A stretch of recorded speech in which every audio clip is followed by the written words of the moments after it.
content.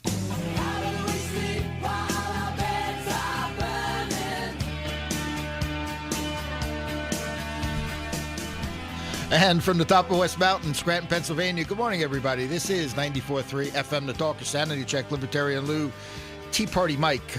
We got X on the line. Frank Sorick is in studio with us today. If you want to start your weekend off right, blow off that steam that you built up over the this past week. Although not much steam up here in Northeast Pennsylvania, I can tell you that. That number is 888-577-4487, 888-577-4487. Good morning, Michael. Good morning. Hey, I just wanted to actually sort of a little warning to our listeners that, I myself got a call from the IRS this week. Ooh. And I'm at work and I look at this number and it's a 210 area code, which is Texas, and I pick up the phone and it goes something like this. Hello? Yes, it's this making easy. Yeah, yes, it is. This is the IRS. Oh. I said, really? Yes, we sent a letter to you at this address, not my address. Well, how about this address? Yeah, okay, maybe. Well, it's about tax returns from 2008 to 2012. Oh. And as soon as you hear that, you start to think, okay, what was I doing in 2008, 2012? And I knew it was wrong because I didn't know Lou Jackson for that long. So I knew it had to be fake. Was it fake or was it real? Because here, and I'll let our listeners decide. Because here's how my palms just started sweating here. So it went. Well, sir, right now I don't find your conversation very credible. How about you just give me your name and your number, right? And I'll have my accountant call you tomorrow. Oh, we don't have any questions. I said, no, give me your name and your number. And he gives his phone number, which was on my phone. And I said, now, what is your name, sir? My name is Daniel O'Brien. He sounds a lot like a Daniel O'Brien. And I said, what? So I said to him, your name is Daniel O'Brien. That is my name. I said, well, you know what? We'll call you tomorrow. So the whole thing is, but here's the scary part for listeners to hear, is that they had the first 5 digits of my Social Security number. That's scary. So that is very scary. So, all they were doing was fishing to see what they could do to get, and everybody knows that most places give you your last 4 digits. I mean, right. That's really how it goes. So all they need is my last 4 digits of my Social Security number to start putting things together. Right. So now I myself personally belong to LifeLock, so I reported that, and they have a little whatever on my profile to watch that. But it is so easy to get intimidated by the IRS because of the way they act today that somebody just being unsuspecting could have given them a whole lot of information and they would have been done. So to our listeners, please be careful out there. Michael, I have to admit, I am terrible when I get those phone calls. My wife actually starts snatching the phone away from me now when she hears them on the other end, because as soon as they start with that accent, and I get them all the time being a real estate agent, I hear, hello, my name is Jason, and I am calling from the First U.S., and I always interrupt them, and I say, listen, I just by the sound of your voice, you don't sound much like a Jason, and the only U.S. anything you're calling from is the New Delhi Embassy. I apologize. And my wife grabs that phone away and she's like, you can't talk to people like that. Yeah, I can. And actually, I went on to the humorous mode, Frank, because it was scary, but then humorous at the same time. So I took the opportunity to play with them a little bit. But that was after, a probably 30 seconds of evaluating the call, and when you realize and you heard it, you realize how absurd it was. Yeah. But again, these folks are using the IRS because they know how intimidating they are to get information they need to really destroy our lives. So please, folks, be careful out there. And you guys talk about me. Holy moly. All right.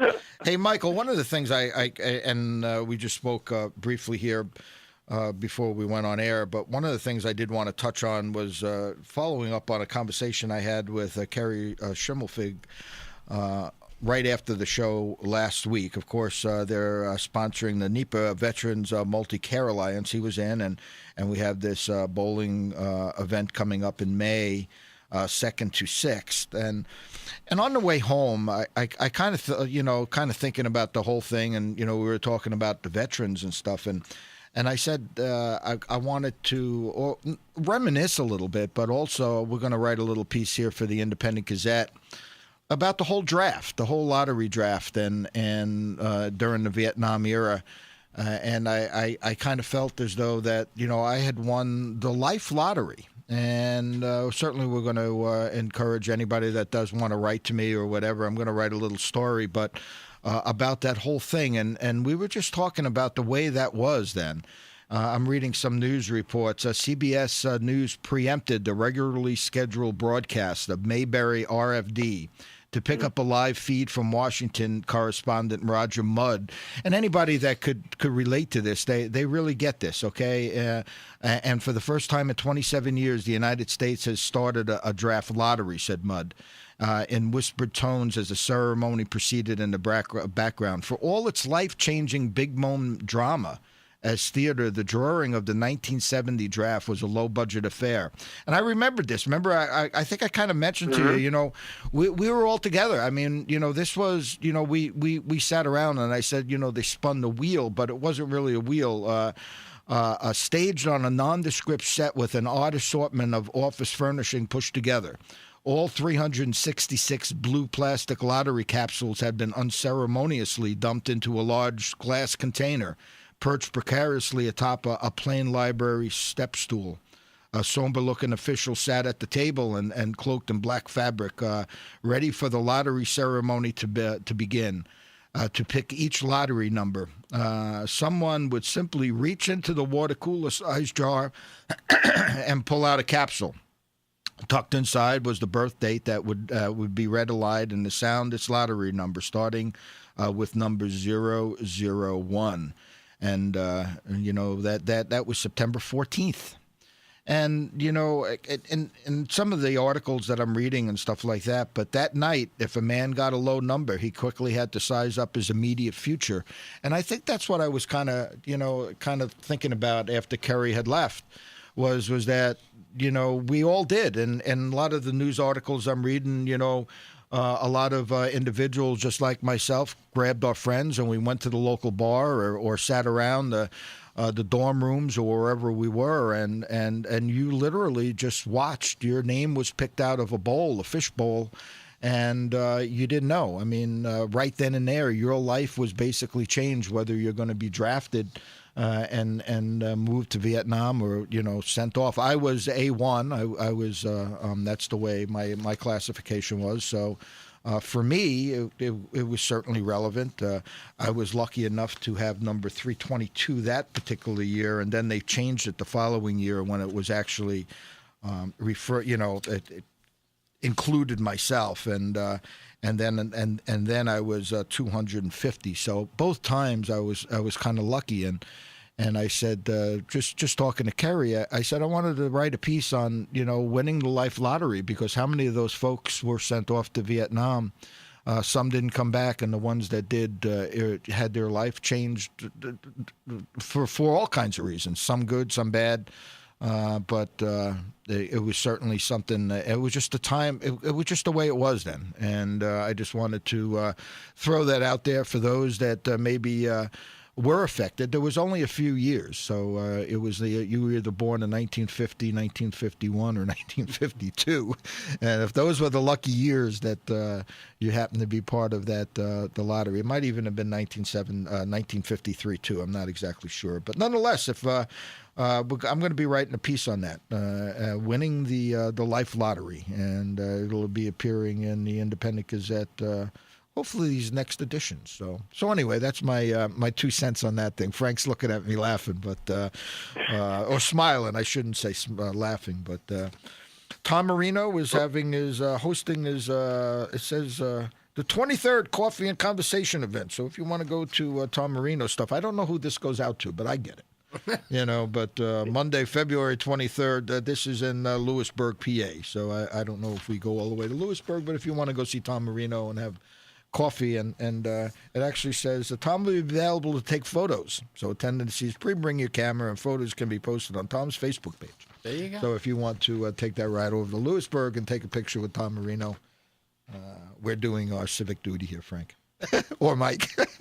Well, it's interesting that you mentioned Tom because on my emails yesterday I got a note from Karen Bobeck's office, and it comes monthly. It's just like in the newsletter, but they're starting a new committee, Lou, and I thought you might find this interesting. Oh, boy. Apparently, Florida has made a comment about stealing what business Pennsylvania has because it has better. So they started a committee to evaluate the fact that perhaps the taxation and overregulation in Pennsylvania might be slowing down the economy in Pennsylvania. Can you imagine that insight they have, Lou? Now, Michael, wait a minute. Look at that so far ahead. You got to hold on here. If Pennsylvania is so terrible, why are several cities or towns in New York State wanting to secede to Pennsylvania? I don't get it. We're that terrible here in the Keystone State. Why is New York looking to us as the saviors? Can you believe that, Michael? It's all relative, Frank. Well, it might be. Perhaps it's the pay-to-play environment that just doesn't go on in New York, and they're thinking if we're part of Pennsylvania, we can be all loosey-goosey with our cash. I don't know, but I think it has more to do with the fracking regulations. New York State has banned fracking, and Pennsylvania, of course, we frack anything here. We don't care. So what a sad state of affairs, huh, Michael? Can you believe this? They're looking to secede from New York, saying, let's go to Pennsylvania. The grass is always greener there, So that being the case, folks always think the grass is greener on the other side, but my issue is, and I've argued many times, that we need to pass House Bill 76 because taxation on the property tax can only go so far, and we're at the limit because Pennsylvania is not getting any bigger. Boy, was I wrong. Here we go. We're growing again. And I said without invading Delaware or New Jersey, well, we don't even have to. New York's just going to come on board. Michael, go ahead. Go ahead. One of the one of my little tidbits here, and it kind of works into the whole taxation. Radio Shack is closing down a lot of its stores, and the expansion of Americans' leisure time began to end in the 1970s. In 1979, I blame Amazon. The average worker put in 1,687 hours a year. And by 2007, that number was 1,868 hours, a difference of more than a month of extra work every year. And Michael, remember we were talking about, when we look back at the 50s and 60s, and the federal government took 3% of our wages, and we could argue over all the percentages. Now it's 26%, which equates to one person working full time in the household just to pay for the expanse in government. Are we getting the bang for our buck? But more so than that, I think it's the destruction of the family unit, and we don't need to look very far and just look at our kids and our grandkids running around with their heads like chickens with their heads cut off, trying to work, trying to make ends meet. How many families out there need a two-family household income? And just looking at this, once again, we go back to taxation. We look about how people are having to work, how they're keeping their the food on the table and the lights on in their homes, and we wonder what's happening with the family unit when kids are now coming home from school, and nobody's there, and the family meals are disappearing, and Sunday meals, and I mean all kinds of different things. So there's way more to this than just business, and way more to this whole taxation deal. Than just jobs. I just a quick comment. I always hear Obama talking about the increasing of the minimum wage, and my response to that is just lower the dang taxes. That's the problem right there, Lou, so that we don't have to continue to work and work and work to pay your taxes. Yeah, and I think we just need to be more aware of what's been going on. And when we look at this, really, I mean, have we? Has society gotten, for me, I know it hasn't. I mean, I talk to a lot of folks in my age bracket, and they say, geez, I don't remember it being as crazy as... Can't we just ask the Fed to turn the presses on full time? We could. That's another whole issue. Oh, okay. They're working overtime. Very good. I'm glad we're getting our money's worth out of the Fed, then. That's why we need more fracking to get the electricity to keep them presses going, baby. Is that what it is? Michael, we're going to take a break. When we come back, we'll bring X on. He has he wants to talk a little bit about Saudi blood before American blood. And then Frank's here really to talk about what's happening in Wilkes-Barre. All kinds of neat stuff is happening. Mayor Leighton is not running for a second term. All good stuff. You're listening to Sanity Check on 94.3 FM The Talker. We'll be back.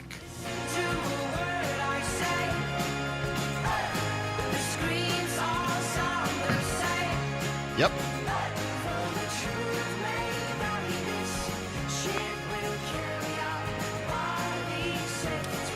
And we're back. 94.3 FM The Talker. Sanity Check. Michael, X, we say it all the time. Don't believe a word we say. And we mean it. Do your own research. And X, before I get you on, and boy, do you start off a piece here right out of the box. You're holding nothing back. I do want to bring Ben on. Ben called, and he wanted to talk a little bit about his lottery experience. Thanks for calling in, Ben.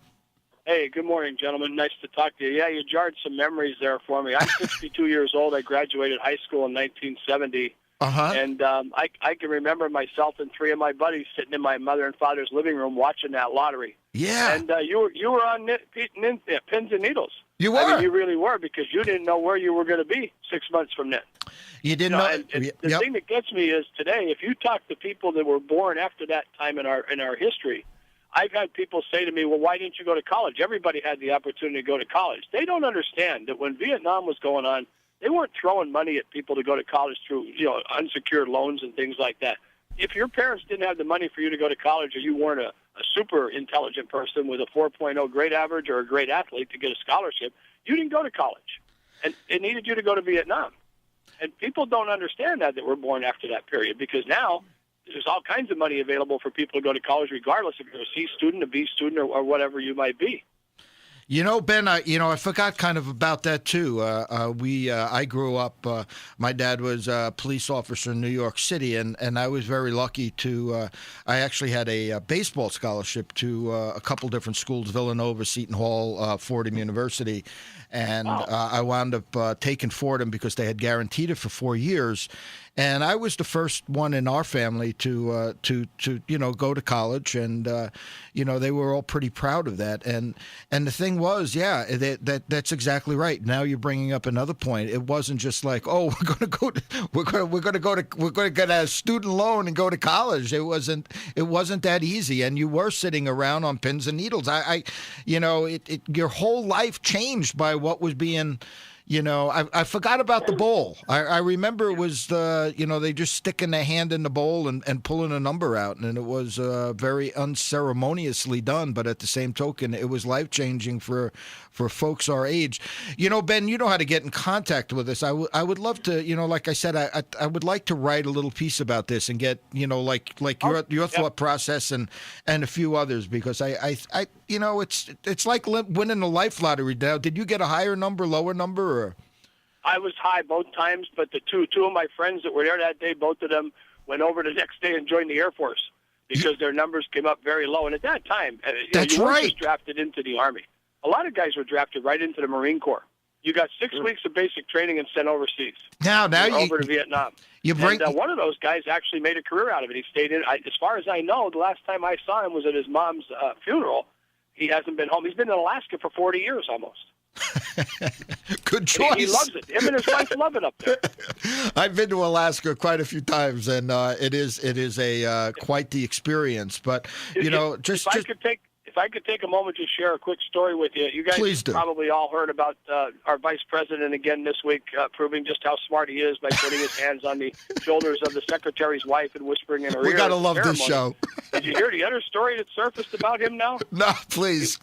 He was in Little Rock, Arkansas, helping Bill Clinton. They were dedicating something at the Clinton Library in Little Rock. Right. And when he flew back, they flew him into Dover Air Force Base because, of course, he's from Delaware. Right. And he wanted to go home. Right. And as he was coming off the plane, walking down the steps, they had two airmen at the bottom of the steps, and they noticed that Vice President Biden was carrying two pigs. He had one under each arm. Uh-oh. As he got to the bottom of the steps, the one airman said, "Those are some nice pigs you got there, Vice President." And he said, "Listen, son," he said, "I want you to know these aren't normal pigs." He said, "These are purebred Arkansas Razorback hogs." He said, "I got one for Nancy Pelosi and one for President Obama." And the airman looked him right in the eyes and said, "Good trade, sir."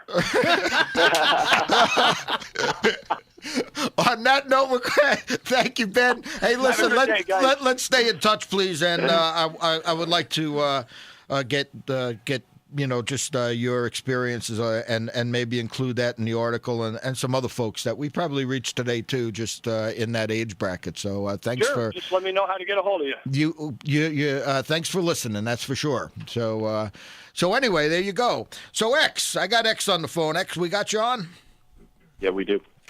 So listen, I'm looking at your piece here, and you didn't hold anything back. This is a piece that I know John and John are just looking over to do a little editing before you send it off to Breitbart. For those that don't are not aware, you not only write for us and been part of our team right from the start, but you also have your stories published in Breitbart, and says Saudi blood before American blood, and you said Saudi boys need to die. That's how he starts this thing off. There I said it. And while we're at it, you could throw in Iraq, Kuwait, Qatar, Egypt, and Turkey's kids too. If their kids don't fight this war, your kids will. So you're certainly throwing that out there, and educate us. Talk to us a little bit. Well, I guess the important part for us to do is step back and realize that the American public has been used like a bunch of chumps in this region for well over a decade. And the instigators of a lot of this, radical Islamic uprising, has its seeds in Saudi Arabia. Saudi Arabia has been the one that has been funding most of these crazies. They've been the one arming these crazies. You remember, Saudi Arabia were the initial funders of Al-Qaeda, the initial funders of ISIS. Saudi Arabia takes people that were in their jails and says, go fight the go fight the Assad regime. Saudi, not the majority of the people on 9/11 were Saudi. The majority of the people that are fighting over there in parts of Iraq, depending on the region you go to, are Saudi. It shouldn't come as a surprise. It's not a coincidence like, oh, well, that's just a strange thing. So this is their problem. They've created the problem. And people in that region, guess what? You know what? We're going to step back on this. This is what we should do. We're going to step back and let you clean up your mess, because we seem to be the ones running around picking up the pieces like a little kid throwing food on the floor. We're the ones always picking it up.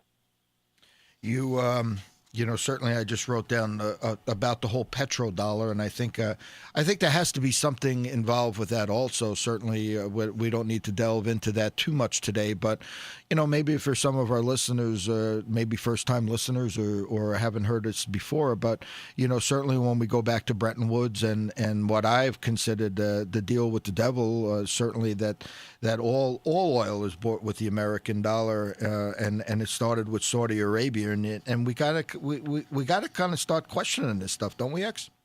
Well, we do. I mean, the thing that stands out from the picture of what's our relationship like. Think about this. Saudi Arabia is a kingdom. It has a king, and the people that benefit from the king is everybody related to the king. I mean, this should make every American throw up in their mouth, because the whole concept of a king should be repugnant to every American out there, okay? So somebody that assumes power just because of where their birth is, I mean, how many places in the world are left to have such an antiquated form of government? Wilkes-Barre City.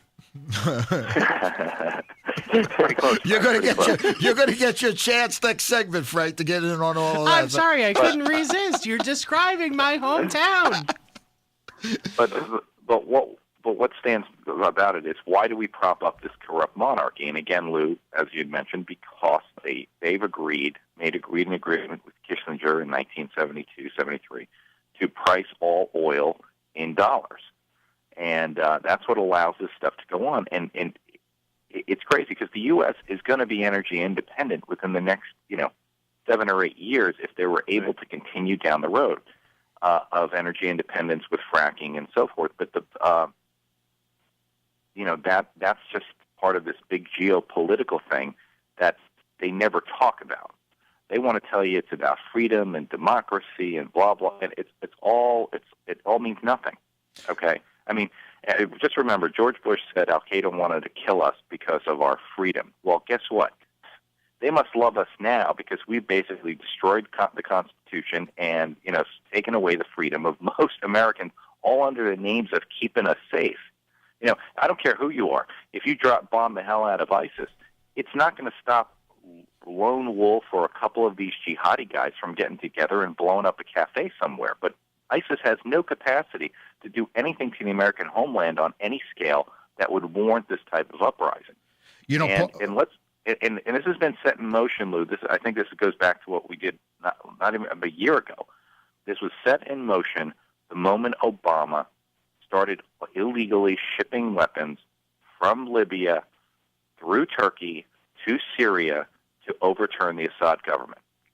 And we talked about that whole thing, too. Part of your article here says there should be not a single piece of heavy weaponry in ISIS-controlled areas that is still functioning if the number of sorties are to be believed. You can't hide tanks, heavy weaponry from thermal imaging, and modern airborne surveillance systems. ISIS has no Navy, no Air Force, and no electronic countermeasures, yet the warmongers act as though ISIS will be soon launching an assault right out of the movie Red Dawn on downtown America.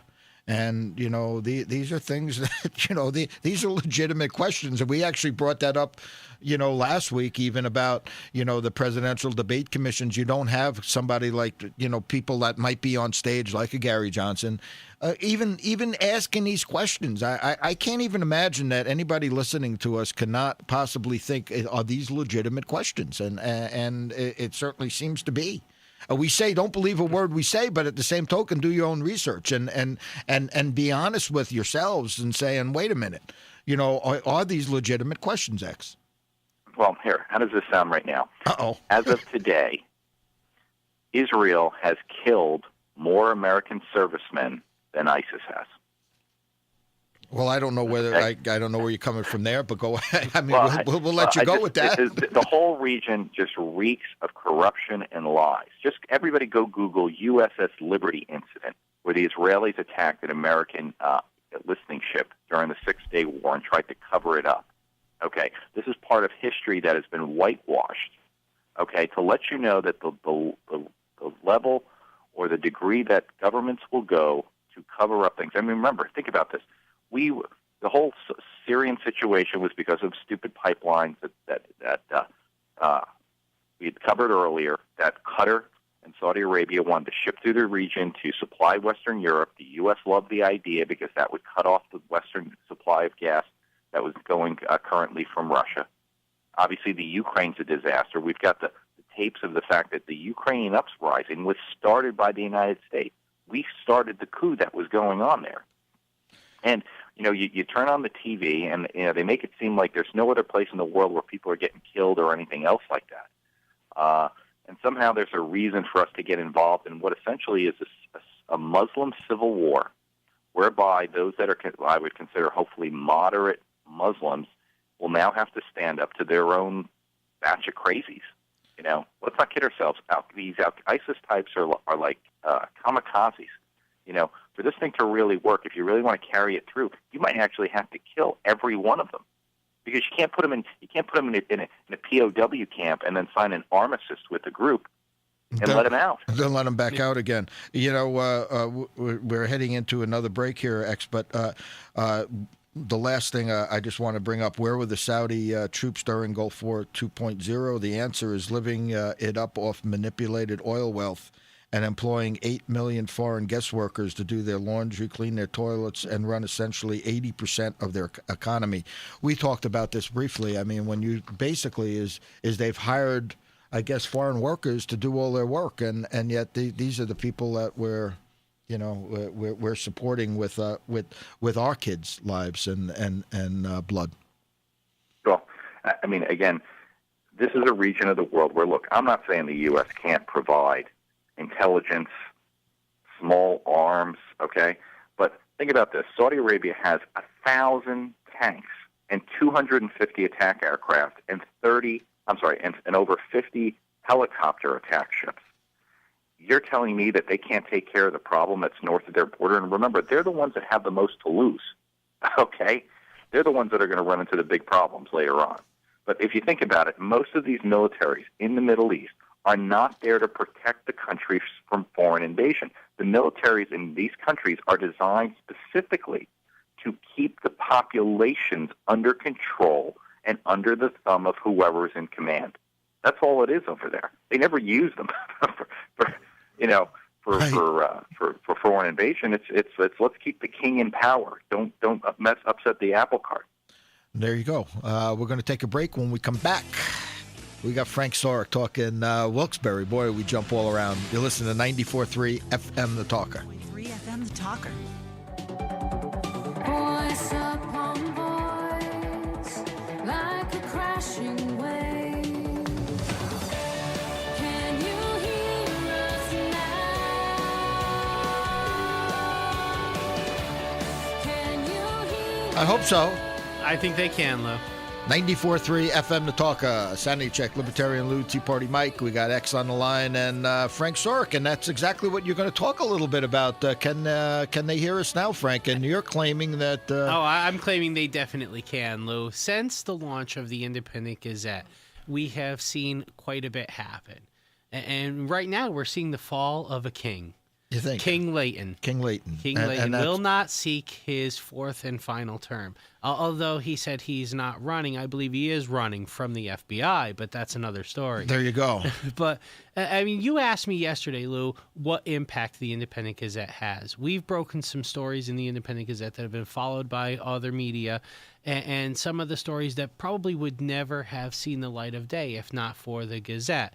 And as a result of this, the mayor he was considering his fourth term. You remember a few months ago when he called Councilman George Brown and Tony George into his office and said he also is going to run. And now recently he said he's not going to run. And the reason, he was waiting for a last-minute poll survey that he or his people conducted, and a lot of people on the street in Wilkes-Barre reporting that as a result of that poll, he realized he cannot beat Councilman Tony George in the Democratic primary, so there's no point in him running.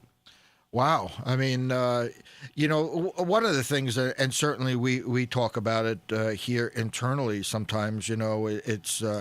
it's been a labor of love, as you know, and John and Mike and the people that have been involved, and all folks. I don't want to necessarily name names because there's so many people that have gotten involved with what we've done, but it certainly has been more of a labor of love than necessarily. I mean, we're trying to move out of that now, and as we grow, there's growing pains and a lot of questions, and that was one of the questions that I had asked you was that because you're the one that actually brought it up. It wasn't me. You said that. We need to take some credit for what has been going on. And I said, seriously, do you really think so? Oh, my God. You said, let's go talk about this. I mean, exposing what happened, the intimidation factor of Mark Robbins, and what happened because he spoke up when he was overcharged about a tow, and the fact that he has been recklessly charged by Wilkes-Barre PD they've thrown everything at him from jaywalking to, putting dimes in the meter the wrong way. If they could charge Mark, they will. And I've had several instances where folks have gone into Wilkes-Barre PD to have charges levied against somebody, and the police say, I'm sorry, you have to file a private criminal complaint for that, which is standard procedure. I'm not Correct. downing the police for that. However, when some lunatic went in and falsely accused Mark Robbins, they immediately filed the charges without telling her that she had to file a private criminal complaint, which is the standard procedure. They themselves filed the charges. Why? Because of the hatred of Mark Robbins. And that story would never have been told if not for the Independent Gazette. So when the mayor is looking for reasons why his poll numbers fell to 2-1 against Tony George, it's because of the tyrant-type government. Well, it's the tyrant-type government he was running and the exposure that the Independent Gazette gave him. And a lot of that stuff was eventually picked up later on by the Citizen's Voice and the Times Leader, and that is documented. When we look at the lag towing stuff, right, we had 6 months ahead of time, right. We were on that one right from the start. We also were on a story that the Citizen's Voice put on their front page as a result of a a school board member who was a pastor at a church allowing a pedophile, known pedophile, That was another one we to did, preach right. from the pulpit without ever telling his congregation that one. Right. And without naming names here, I mean, we know the story. Citizens Voice put across their front page after the Gazette broke the story on our website. They put "Blight of God." Remember that one? Across I do. their front page. I do. And then so just reminiscing a little bit, and for folks that might be new time listeners to our show, and if you want to get involved with the Gazette, and Michael, I've been doing this more and more. I just want to remind folks that they can subscribe. I mean, there is a subscription now, digital subscription, and you'll for, never miss one of the stories that we even break during the month. We're working on all kinds of different things to try to be more up to date as far as some of the stories that we do break. Because Frank, as you know, a lot of these things come across mid-month, and we either push it out to the other media, which. We're in touch with the other media too, and we do that. But we have been known to be, I guess, there's a certain group certainly that feel that they could really trust what we've done, and they've come forward. People from whether it's the taxpayers, whether it's crime watchers, other individuals have contacted us. But looking back, I was with Mark right from the beginning. I was the only one there with Mark when he went to that first court hearing. And certainly we went door to door with our newspapers about lag towing and the individuals that came forward on that. Between the hacked emails and then, of course, the stealing the gas. A lot of these things were reported in other outlets, but at the same token... They wouldn't have gotten the media attention without the Gazette continuing to... as I said, we just kept beating that drum. And when you say, can you hear us now? They've heard us the whole while. They've been trying to ignore the sound of that beating drum. But it's... the more people we touch with this, and the more people who subscribe, the more who share and like us on Facebook, that's how we're growing, and more people are becoming in tune to what's going on. And you can no longer hide a tyrant form of government anymore, and you can't run that type of government without people finding out about it. Michael, one of the things also is that, it's just that, they know that we're going to write the story. So when there is a story, these guys, it's like Mikey. Oh, God, if we don't report on it, we know the Gazette is going to do it. So therefore, we really have. And hopefully the same thing happens more in Scranton. I could tell you right now, and I'll be able to talk a little bit more about it, some of the influence that we're having over in Tunkhannock. We're getting some major feedback over there of how some of the local papers are viewing us over there also. So there's only one. I mean, come on. The local papers, the New Age Examiner, published by the Scranton Times. There you go. They've been the only game in town, unless you're counting the school Prowler. Well, perhaps. But, Michael, that's one of the things also is that, even though sometimes we're still a monthly paper and we would like to grow faster than we are, but we can only do certain things within the confines of how from a money standpoint for everything, but that all being said, we have been able to influence in what other news is going to print, because to say in these crazies, we'll have to pray that one. That's another thing. I've often heard a local shock jock in the area condemning our paper, saying that we're irresponsible journalists. So I have heard that one. And you've always questioned that and said, I've always challenged them. What story have we gotten wrong? Just tell us and we'll retract it immediately. And you know what? Nobody's ever taken me up on that one. Not one person has said, Frank, the Independent Gazette printed this, and it was that. That's because we're proud to be AP free. Is that what we're it the is? MP and being AP free, because We don't get certainly it wrong. we have pointed. Well, we can and we will. Sure, and there's certain we're times, not infallible. No. It's just... But at the end of of the day, going back to the AP, we have pointed out on numerous occasions where they have it absolutely wrong, and Michael, almost to That's a point deliberate. of absolutely deceiving individuals. It's like the nightly news, Lou. Yeah, who was that guy again? Williams? Williams. Who do we trust more, Lou or Or Williams? Brian Williams? Boy, there you go. Come on, now Brian that's a Williams scary only thought. lied once that we can prove. Lou, tell us about the time you were in Iraq and they were shooting RPGs at you. The Independent Gazette was there live. All right, so we weren't there. So we weren't there, right? So, but it is really amazing, and you know, it's good. It's good to sometimes go back and just reminisce a little bit about where we started from and where we are now. And You know, the story that strikes me as when we talk about the time we were there live was the time the Independent Gazette showed up in Hobbs, New Mexico. oh, that was another one. That's right, Mr. Murphy. Yeah. Michael, that was priceless. Let me tell you, the look on the face of Mr. Murphy when we showed up. Said, "What are you guys?" He Wilkes-Barre says- Independent Gazette. Here. What?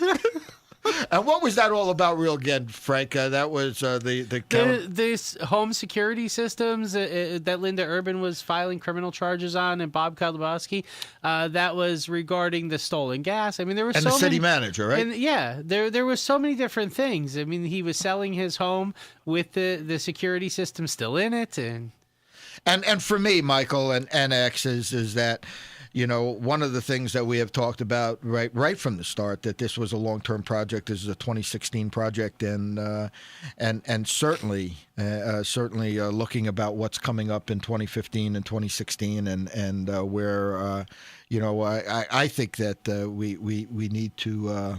You know, just have that influence and make sure that we have the judges' elections. We have all kinds of things. We need to take a break. You listen to Sanity Check 94.3 FM, The Talker. We'll be back.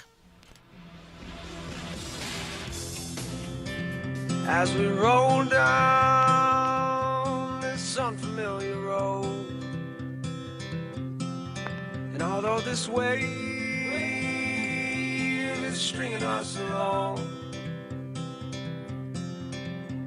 just know you're not alone, 'cause I'm gonna make this place your home. Tunkhannock, you know you're not alone. Not wait a anymore. minute. Hey, guys, I have to.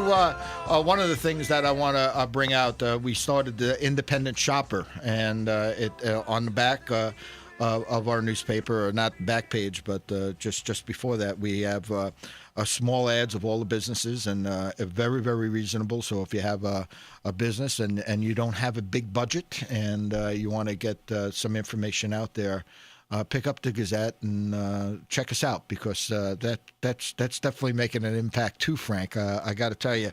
Hey guys, I'm going to mention a few things, and we could talk about whatever we want to talk about here. Facebook post I took out. If you acted like our government, you would be arrested. There's something that maybe X wants to chime in on here in a little bit. Justin Amash, who. I just put a request in, maybe get him on shortly. Voted against the pipeline, Keystone Pipeline. It's not because he's against the drilling. It's not because he's against the jobs at home. It's because it was filled with too much junk. Evidently, Canadian companies were getting waivers on certain laws that other companies were not getting. And good for old Justin there. He said, you know what, I just can't. You know, it all sounds good, but Michael, I think what happens here is that all these bills, and we all understand, you know, the bills sound good, but then they fill it with all the cream pie stuff there, and the next thing you know, we're losing all kinds of rights, and these companies are getting their, you know, or the bigger companies, the ones that are able to afford their lobbyists, are getting all kinds of goodies thrown in there, and individuals, small business guys like yourself there with pharmaceuticals are not getting represented. So, you know, sometimes we have to really look about why people are not voting for certain things. It's, you know, I'm glad somebody like Amash has stepped up and said, listen, it's not about the pipeline. It's about all the junk that you threw in there, guys. Well, you know, Lou, it's really interesting, because in the last segment when I was listening about, you know, you guys talk about the Independent Gazette and, you know, the Leightons of the world who have intimidating governments, you know, it's really time for the people through places like the Independent Gazette to really become the intimidators of those that are currently intimidating. And they intimidate in so many ways, Lou. You know, just with the IRS story I had in the beginning of our show. Is that You bet. The American people should not be afraid of their own government. And really that's where we've come, Lou. And it's nice to see that there are actually representatives out there looking at more than just the surface of a bill to find out what's really inside of it, because that's really what they're supposed to be doing for us. You talk about intimidation. Certainly, we've been talking about the courts, and there's not a week that goes by that the more I learn about how these courts are operating, it's criminal. It's absolutely criminal. I don't know how else to put it. X, I threw that softball out. If you acted like our government, you would be arrested. What do you got to say about that one? Well, I mean, let's ask ourselves, remember, when we get into political power, I guess our first order of business will be to put out something called the Rainbow Puppy Dog, plan, because who can be against rainbows and puppy dogs? That's right. This mislabeling, right down to the Patriot Act. The Patriot Act should be, we're going to suspend the Constitution Act. Right. But that's kind of the interesting thing. You've been asking yourselves, I know this for a fact, the Keystone Pipeline, with oil prices where they are, does not make economical sense in any way, shape, or form. Under a normal circumstance, this project would be completely mothballed. Really? Okay? Yeah, because, again, it's too expensive. Remember, the stuff they're shipping down from Canada is the heavy tar sands type of oil. It's not light, sweet crude, which can easily be refined and so forth. So the fact that they're pushing for this, when economically it makes no sense. Boy, we got to touch on this a little bit more next week, but certainly that, let's put that on the agenda for next week, because I would like to learn a little bit more about it. Maybe we could have Justin Amash come on air and talk a little bit more about that too, because now you're bringing up a subject that I'm not so informed on, actually. Well, just remember, when the most expensive oil you can get in the world is from these tar sand or heavy, thick oil areas. It's almost like molasses as opposed to a glass of water. So there are many different varieties of crude, but what people just don't want to come to the conclusion of is that the pork that's put in these bills is filled with all. That's where all of this secret stuff comes in. It's like how they hid in NDAA the ability to kill Americans without repercussion. Well, how can trial or jury? How did that stuff get in there? How can you be against No Child Left Behind Act? How could you? Right. Do you not like children? Or the Federal Reserve? There's my favorite. It's federal and it's some kind of reserve. What do you think about that one? But the names are everything, right? Well, it's all semantics, guys, and let's think about this. Remember, there's Obama sends troops back to Iraq. There's going to be over 3,000 of them minimum right now. That's official, okay? But there are no troops on the ground. Well, what part of this, and then just what was it, like not even a week ago, one of the air bases got attacked by eight of these guys. But don't worry, there are no troops on the ground. My big thing is this. God They're forbid, advisors. Yeah, God forbid, this is, it's not the fact that the U.S. can't take over an area that, like, where the ISIS people are, but who's going to mop this thing up? These kids are going to get killed by IEDs. God forbid one of them gets kidnapped and put in a cage and burned alive. And then you go back and go, look, you can prevent this. Do not send your kids there. Right. But will we be smart enough to, instead of going swimming in the shark-filled waters with a rump roast tied to our waist in blood, don't do it. It's common sense. Don't stick your head in a lion's mouth. It won't get bit. We talked a little bit last week also about independence, the rise of independence. More and more folks. We just heard one of our a longtime activist in Wilkes-Barre just changed her registration. We don't need to identify her, but to independence. Another thing I had written down, guys, is, and I'm not necessarily advocating this, but I'm going to say it. How about you call your state reps, your federal representatives, instead of telling them what you think about a bill, your opinion on the Speaker of the House, or when you're done sitting at the table with Obama and Boehner, when you are done worrying about your ambitions, tell them that you're done calling them and that you will now begin to actively work to their defeat. Tell them that here's my number, and if you have something important to tell me, give me a buzz. But I no longer have the time, energy to waste on calling someone who obviously could not care less what I think. Have a nice day. I mean, would that be a change? They said everybody said, "Oh, call your representative." Yeah, call him and said, listen, I'm done. I'm done calling you. You know what? Because every time I call you, it doesn't seem to make a difference. You're going to be told that he's going to be sitting down and breaking bread with Obama, or they have their ambitions, or you guys know who I'm talking about. And that's not even talking about the Cartwrights of the world and all these others. I mean, at the end of the day, why don't we just call some of these guys and say, listen, you know what? You give me a call. They know it's an empty threat. It's an empty threat. Right. And they know this because they know at the end of the day, you're still going to walk into that voting booth and press that Republican, Democrat, or whatever button and vote for them regardless because the voters are blind. That's it. Well, we talked about that a little bit too before the show here, Frank, and that's something that I believe, and I certainly hope it's starting to change. Is that that rise of the independent? And Michael, I mentioned this, and we had another call this week. And it's afoot, folks. I'm telling you, it's afoot. So have some hope. Have some, some hope that perhaps maybe there are going to be some other choices, Frank, and that could happen on the lower levels too, which you know as well as I do could make a difference. But Michael and X and Frank, we're heading to the end of our show here once again, the fastest hour in radio, as we like to say. Whether it's true or not, it sounds good, right? It definitely does. X, last parting words of wisdom for this week. Yeah, just everybody go look up USS Liberty and learn about how the government covered up Israel attacking the United States as a false flag.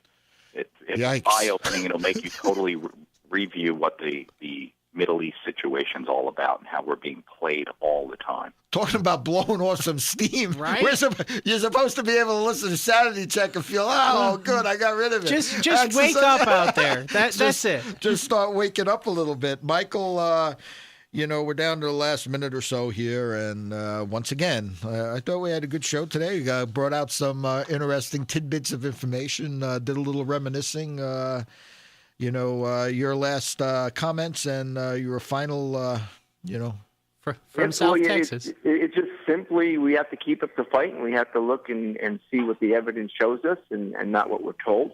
And just as we end it all the time, God bless. God bless everybody. We'll talk to you next week. Have a great weekend.